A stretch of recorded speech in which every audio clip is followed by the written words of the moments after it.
Hello, hello, and welcome to episode 7 of Baki Talki. We've had a lot of exciting episodes so far.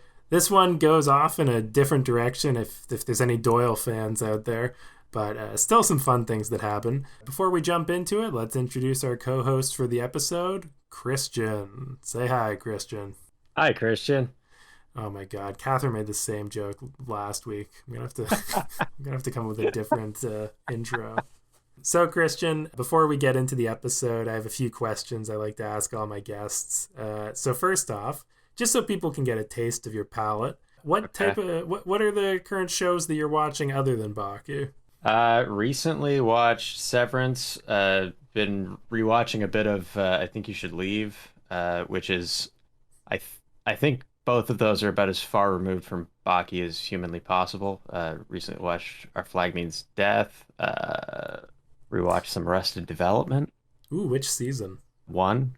Yeah, good call. All right, so you're watching some pretty highly revered TV right now, including Baki, of course. Before watching this episode, what did you know about Baki? I know that I knew it was a fighting anime because that's basically what you told me. That it's my impression was that it was going to be more like a sort of tournament arc type thing, but so far I haven't. I mean, the episode I watched definitely didn't seem that way. So I Nah, don't know why they're all fighting, but we so there are tournament arcs in Baki, but the current arc is very much like it's not a real fight if it's on the mat. No, it's you gotta get down and dirty in the real world. To hell with the place, the time, or any kind of rules. When you have to fight, you fight. Whenever, wherever. Whether you're eating, sleeping, screwing, taking a dump. That's what real combat's about. Let's jump right into the episode. So last week, where we left things off, Doyle had jumped into Baki's high school classroom. A pretty amazing feat of athletics. So in this episode, Christian, walk me through how this episode starts off. so it starts with well, honestly, before even the action started, I was kind of caught off guard that this was a Netflix original, honestly. I don't know why. I just It's a it struck stamp me. of quality right there. Yeah, it honestly made me wonder if this is what's tanking them so badly. Yeah, it was one of the most static action scenes I think I've ever seen. It was just it opened on the two of them in like a very strange pose and just kind of slowly drifting away from each other. And then they flipped and they were on the ground and the fight just kind of ended. Yeah. And then he pulled out a protractor that had an X-Acto knife attached to it. Well, I've always seen a school classroom as very safe, but Doyle within seconds had found two sharp objects to use to intimidate Baki, A and regular then Amy Adams. what is that a reference to? The show Sharp Objects. That show is actually mostly about protractors. I'm a big fan of it. That's why I had to ask what it is. So yeah, so Baki, of course, doesn't want to fight because he likes to pretend that he's an average high schooler among his high school peers. And so he jumps out of a two-story window, much like an Very Avenger. average. Very average. It is sort of funny. Like, I guess it would be much more suspicious if Baki, like, had a very high skill kung fu fight with a guy who just jumped into the classroom. But it's still pretty weird that he was able to jump out of a two-story window and then jog away. Yeah, he also landed like really weird. Like he landed almost like a like crouch position, but like not like superhero landing. Like he had both of his feet on the ground and like knees just sort of bent. Like the shot was basically just like his face and crotch. I didn't like it. Yeah. What was The interesting? animation style in this, sorry, is terrible. Oh, I was thinking the same thing. I think that I meant to look it up before the episode. This is a moment for editor Steve to cut in. But I think that this was a different studio than the other episodes. This was an ugly episode. Hey there, editor Steve here. Every episode of Baki is animated by the same studio. I don't know why this one just looks worse. Yeah, one of the first things I noticed was how gross their hands looked. It's too bad you missed Hanayama. He had ginormous hands the last episode. But yeah, no, nobody looks good in this episode. But before we move on past Doyle, I just wanted to note, you didn't see this, but Doyle jumped, like a standing jump, 2 stories into the air to get into this classroom. But for some reason, he didn't feel like jumping down to follow Baki. I guess they just kind of forgot that he can jump. It's the Game of Thrones writers' approach. So anyway, if anybody wanted to see the conclusion to the thrilling Baki Doyle subplot, I don't think it's ever going to happen, but it doesn't happen right now. So we move on. Baki starts jogging around the school, and he walks into the gardener, who is gardening the school, you know. He has a nice little exchange with him. He's like, hi. Oh, hey, how's it going? Hello. And he keeps walking. I was hoping you'd bring that up. He says exactly, oh, hey, how's it going? Like, that was a real window into Baki's character. Like, he seems very friendly with the staff. Yeah, it's not only is he not an average high school student, he's actually a nice high school student. Maybe he's just like an old soul, you know? Like he feels like he's a peer to this gardener. He sounds like he's 30, so he has the voice of like a fairly heavy smoker. When I had Jack on, he described the classroom as a bunch of high school students with a 26-year-old man sitting in the back. Mm-hmm. No, that's about right. So, do you want to describe what happens with the kindly gardener? Well, he walks past him a little bit after saying, how's it going? And his spidey sense goes off, and the gardener throws a fucking scythe at him. No way I'm going back to class now. Baki Hanma. We meet again. Yep. So this gardener, for listeners of the podcast, this is Ryuko Yanagi, one of the 5 death row inmates. This was the guy who blew somebody's brains out with his lungs, if you remember back in episode 1. And he was pretending to be a gardener at Baki's school so that he could throw scythes at him. What did you think of Yanagi? I think he had too many gimmicks. 100%. And I'm not sure if this is a normal thing with this show, but it certainly seems like they were just like, hey, they found a list of old cool weapons that were like just a little obscure. And we're like, okay, we're going to include all of these. And then they got to this guy and they had kind of given all of the other guys like sort of cool weapons. So they were just like, I guess he gets like spinny scythes and a little like cat claw. And also the ability to like kill people with, yeah, well, I'm sure you'll get to that bit. But yeah, no, it's like he has spinning scythes, he has like a weird claw in his hand, and he's called Yanagi the Poisoner, and he can create vacuums with his hand that can break brick walls. And the next time we see him in the next episodes that he shows up, he doesn't use any of that, and he's got a new gimmick. He has like 8 different things. It's ridiculous. That's bad writing. Bad character design. Stick to one gimmick. Like he had the General Grievous thing with like spinning the sides around, like it's all quick. Gardner Grievous. Come on. Not here, man. Your lightsabers will make a fine addition to my collection. Yeah, Yanagi is completely overloaded. We haven't even gotten into his amazing dental work, but we'll get there. Oh boy, I cannot wait. I have a lot of thoughts. So yeah, well, not too much happens before then. So Baki, of course, says, "How's it going?" Walks by him, spidey sense scythe, and then Yanagi reveals himself. So Baki and Yanagi met at the big confrontation, but they've never spoken to each other. So Yanagi starts swinging his scythes around like they're helicopter blades. Baki is able to dodge them because he looks at the man throwing it instead of the blade. Pretty standard martial arts. A chain and rope weapon is difficult to evade because the blades are moving faster than the eye can follow. The mistake for the target is thinking he can dodge the blades by watching them. Yeah, but a much better way is to keep track of the guy who's throwing them. Clever. Yeah, I was gonna say that they talk about that like it was like a good move, but it's like, yeah, this is kind of how you fight. Like that's like rule number one. Don't act like you wouldn't have been instantly beheaded in this fight, Christian. Oh, I definitely would have, but I'm just saying, like the rule with anything like that is like keep an eye on like, you know, what the person is doing. Like even in like most sports, it's like, yeah, you got to pay attention to like what they're doing. You don't just like watch the racket. You watch what the person is doing holding the racket. So after Baki defeats the spinning scythe technique, we get greeted by the third big player of this episode with Baki and Yanagi, Goki Shibukawa, the man who can throw anybody.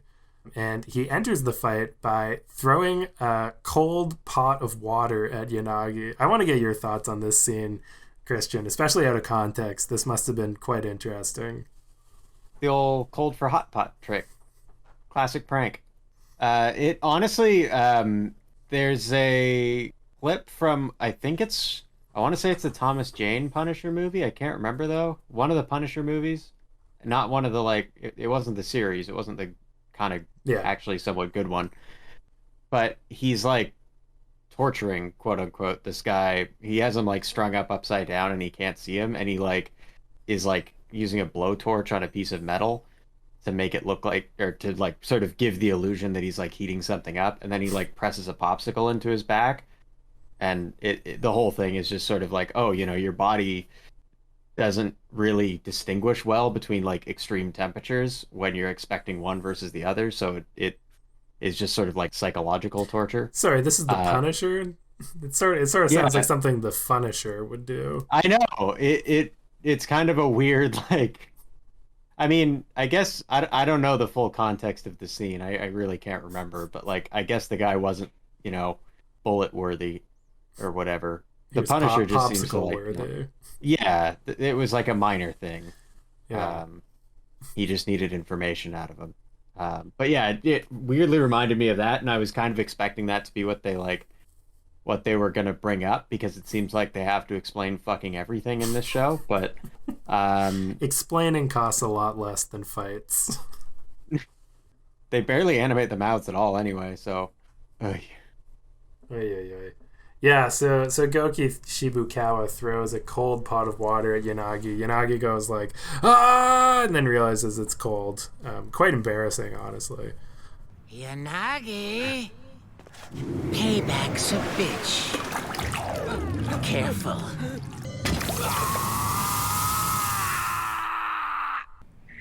What the? It's cold. And then, you know, they, as Shibukawa points out, this might be the greatest tag team of all time. As the expression goes, Yanagi, you're trapped between Scylla and Charybdis. You might be facing the greatest tag team of all time. Baki and Shibukawa versus Yanagi. A shirtless high schooler and a old man with a teapot. Both of them like under 5'5". Yeah. I mean, if you're under 5'5", you've got a lower center of gravity, which enables you to throw people farther. Yes. And to be honest, as far as I know, this is the greatest tag team of all time, because we don't get a lot of tag teams in this show. But before we get into that, so they knock Yanagi on his ass, and we get one of the, honestly, on reflection, I think one of the most pointless and random segues in this show, where we meet with Japan's top dentist. Mitsuomi Hasegawa, age 71. Director of the Dental Association of Japan. Doctor of Medical Dentistry. Doctor of Sports Dental Occlusion. And author of Body Culture and Bite Force, among other works. Who walks us through an interesting theory for the next 3 minutes. Can you tell me about this this segment? Yeah. So basically, his theory is that you're just kind of better if you grind your teeth. Top athletes, remarkable chompers is, I think, like the crux of his quote there was That's like that's he had just basically an studied. exact quote. In other words, I've found the top athletes have some serious chompers. Yeah, he had like studied every like top athlete in every sport, and they all had like amazing teeth. And then he found this one prisoner who had like worn down all of his molars and like basically ground them down to dust. And apparently that was like a good thing. It wasn't really clear. They kind of implied that like just having strong teeth was a good thing, and then this guy who'd been like breaking his teeth, clenching so hard, apparently that was even better. It's not, considering they had this as an aside to explain things, it really didn't explain anything. But that was It the was just that, it was that just was really confusing. that was the thing. Yanagi doesn't like bite people or anything. Like he's not. It doesn't even seem like he's particularly strong. Like it's not like he has like the strongest punch or anything.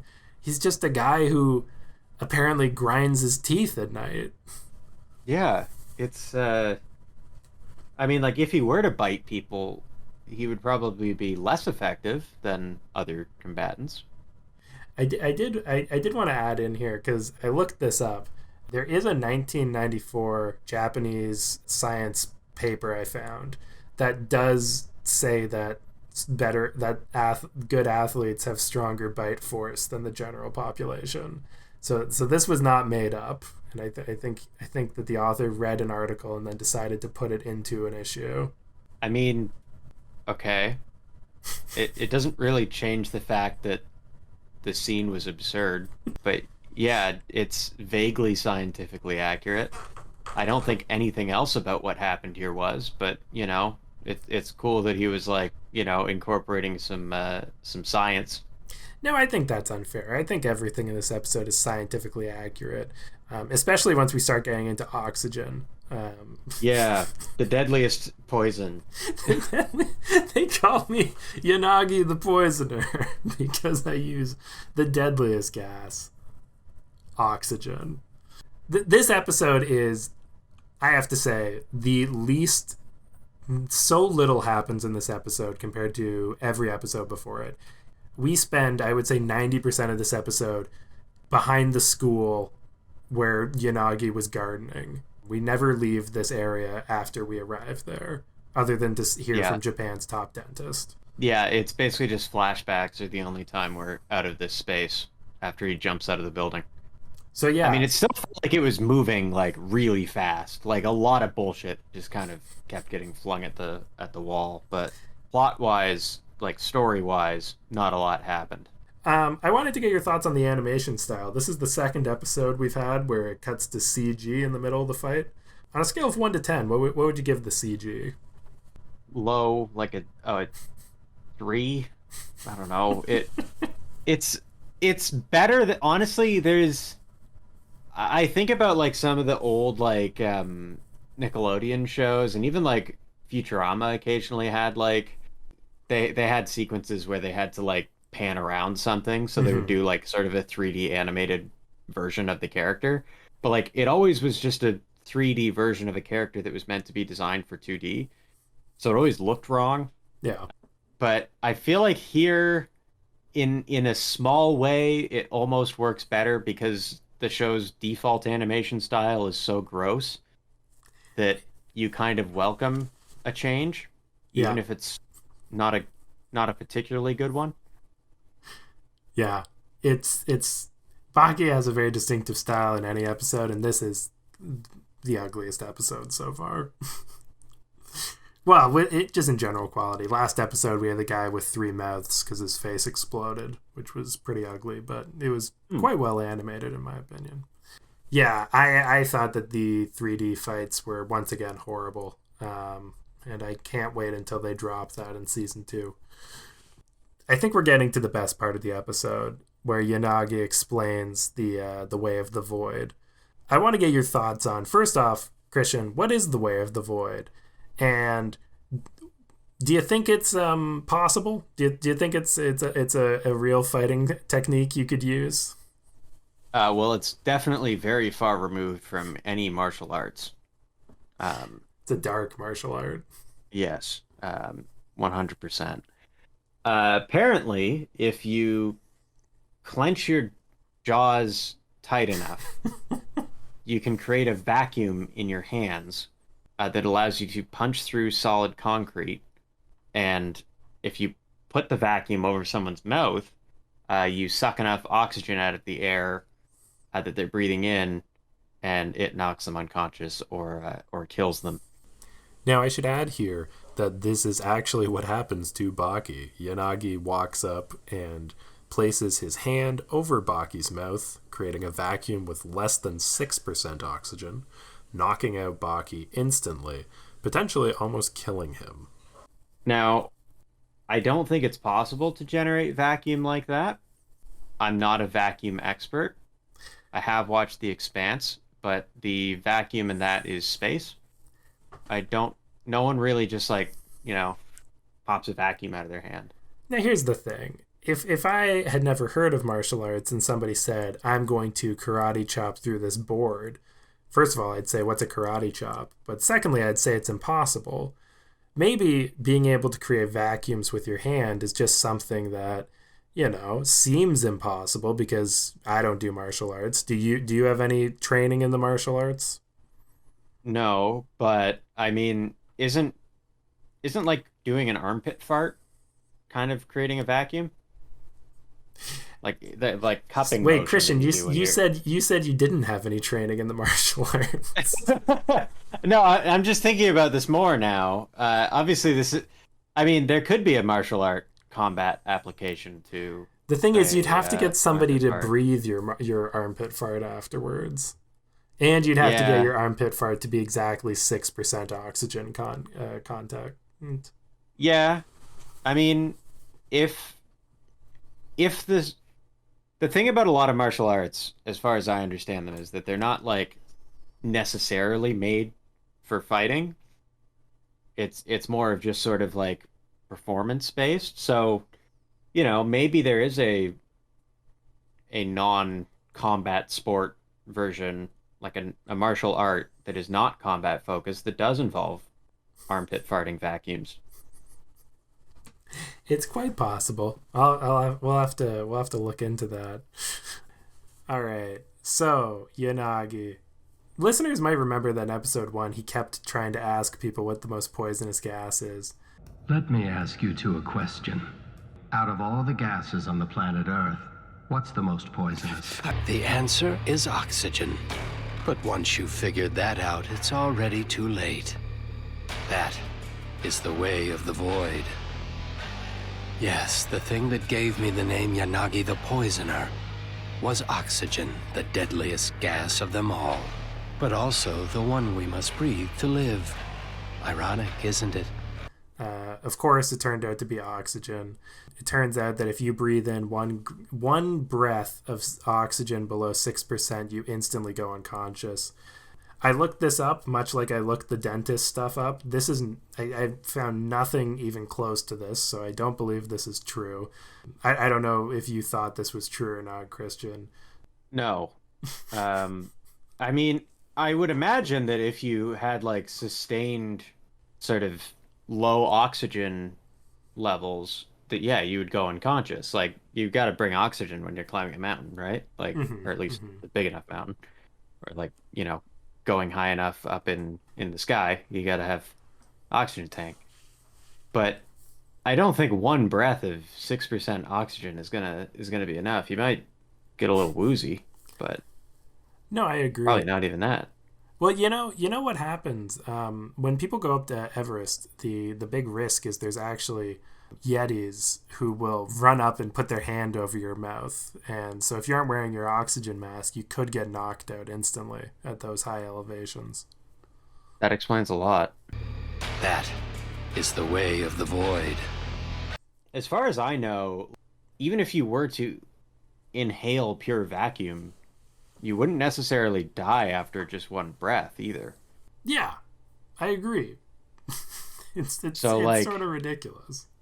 Yeah, vacuum is fucking dangerous, but it's not like you're just dead the second you touch it. It's bonkers. Yeah. Especially, it's not even like he's actually putting him in a vacuum. He's just cupping his mouth and making him breathe 6% oxygen. great. It's honestly the goofiest power of all of the death row inmates in this arc, and the rest aren't exactly serious powers either. That's why they gave him so many other fucking gimmicks. Yes. Well, he didn't even do his coolest trick, which is blowing somebody's brain out through their ear. And I'm disappointed he didn't do that again. Well, they didn't want to kill off Baki.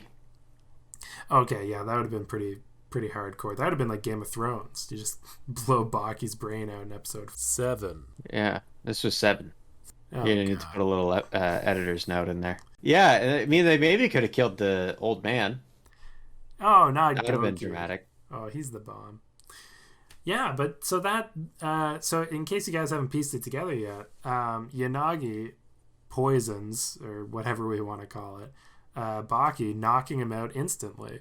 So if anybody was finally waiting for like a real Baki fight, you get about, I'd say, 8 seconds of it in this episode, and then Yanagi puts his hand over his mouth and ends the fight. Would you describe that as satisfying, Christian? No. Baki just kind of let it happen. It was weird. He just like stopped fighting and let the guy walk up to him. Don't let your guard down, Baki. Be alert, Baki. There's sarin gas and carbon What dioxide. is he talking about? Both of which are I mean, the extremely guy just poisonous. won't shut up. Cyanide Attack! fatal for them to die. Touch his mouth and knock him out. Yeah, I think he said something like, what's he even talking about? Yeah. And like he could have achieved the same effect with like, I don't know, ether or something. Like they could have just had it like, yeah, he's not like trying to kill him. He's just like poisoning him with like, you know, a knockout gas. Yeah. Well, yeah, but why would you? They didn't need to come up with this contrived bullshit. Christian, They could have just used real drugs. Christian. If only you knew what the most deadliest gas was, you wouldn't even be asking these questions. But yeah. Also, I wanted to just point out that when they're doing their little like explanation of this vacuum technique, when he goes on about like it can even knock out the strongest of men or whatever, the like weird like dream model that they have demonstrating this just has a dick and balls. Like he's just got his nuts out. It's important. It's important to see that. Why? It's a martial arts thing, Christian. Okay. It's a Baki thing. So that's more or less the end of the episode, folks. Yanagi knocks out Baki, and then before he can finish off or fight Shibukawa, the police come and he has to leave. Or he feels like leaving, honestly, because we all know he could easily knock out the entire police department. The Baki police department already got their ass handed to them by a 97-year-old man, so... How did they get these people into death row in the first place? Honestly, I got the vibe that they all wanted to taste defeat, and so they got themselves arrested. Because literally, like, one guy got hanged, another guy got electrocuted. It just didn't work. These guys are built different, so to speak. Well, they grind their teeth, clearly. Exactly. So, that was an episode of Baki. It was certainly an episode. I have two outro questions for you, Christian. First off, I like to get a definition of a character from each person on the podcast. So I figured for this episode, there's no better character than Yanagi. So if you had to define Ryuko Yanagi for me in like a brief sentence or two, how would you define him? He's just got too much going on. He's just a mess. A mess that has too much going on. That's fair. He's just a clusterfuck, ultimately. Description. All right. Last question for you, Christian. Now that you've watched an episode, is Baki a good show? No. We just got our first yes last week, and one word answer no. That's harsh. Nothing happened this episode, but it was so much nonsense. I will say, I think you have had the worst episode of anybody so far. Yanagi sort of sucks. Don't worry, though, the listeners. We're not going to stick on this plot line for long. But yeah, apparently they don't stick to anything for very long. Oh, you're hurting my heart there. All right. Well, thanks for coming on the show anyway. I hope you enjoyed at least the process of watching this episode. It is fun to go into it with absolutely no context and just try to figure out what the fuck's going on. I don't think I did, but you know. Well, that's the joy. I definitely didn't know what was going on in the first scene. That's the joy of it, you know. Sometimes it's the journey and not the solution of the mystery. And so that's the thought we'll leave on there. Before I sign off, one thing I just found out, I think that following the podcast and leaving a comment actually matters for how this podcast is promoted. So if you feel so inclined, please feel free to follow the podcast on Apple Podcasts or whatever your podcast app may be. And if you think the show's good, feel free to leave a review. Currently, the only review is me saying that I like my own show, which doesn't hold a lot of sway. Anyway, that's all the Baki we got to talkie. Were you going to say something, Christian? I was just going to say that's clearly a conflict of interest. Well, that's the charm. Anyway, see y'all next week. Goodbye. Na, na.